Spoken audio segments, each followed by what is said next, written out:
பிரியாணிக்கு ஒரு அட்டகாசமான சைடிஷ்னா அது கத்திரிக்காய் தொக்கு தாம்மா. இப்போ சுவையான கத்திரிக்காய் தொக்கு செய்யலாம் வாங்க.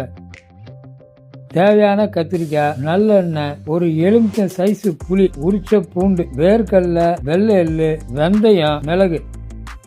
முதல்ல கடாய் சூடான பிறகு வேர்க்கடலையும் வெள்ளை எள்ளும் வறுத்து எடுத்து பதமாக அரைச்சி வச்சுங்க.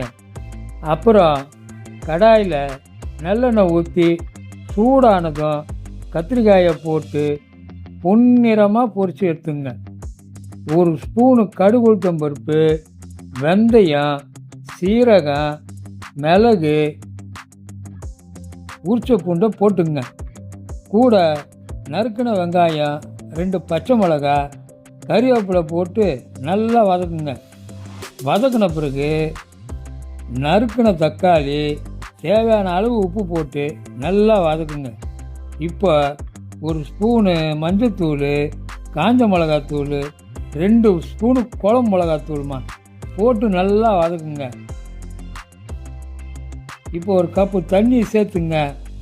ஊற்றி கொதி வந்த பிறகு புளி கரைசலை சேர்த்துங்க. நல்லா கலந்து விடுங்க. வதக்கி வச்ச கத்திரிக்காயை சேர்த்து நல்லா கலந்து விடுங்க. அரைச்சி வச்ச வேர்க்கடலை எல்லாம் சேர்த்து சிம்மில் வச்சு ஒரு 5 நிமிஷம் கொதிக்க விடுங்க. கடைசியாக கொத்தமல்லி போட்டு இறக்கிடுங்க. சுவையான கத்திரிக்காய் தொக்கு ரெடிமா. உங்கள் வீட்லேயும் செஞ்சு பாருங்கள். எங்கள் சேனலை லைக் பண்ணுங்கள், ஷேர் பண்ணுங்கள், சப்ஸ்கிரைப் பண்ணுங்கள்.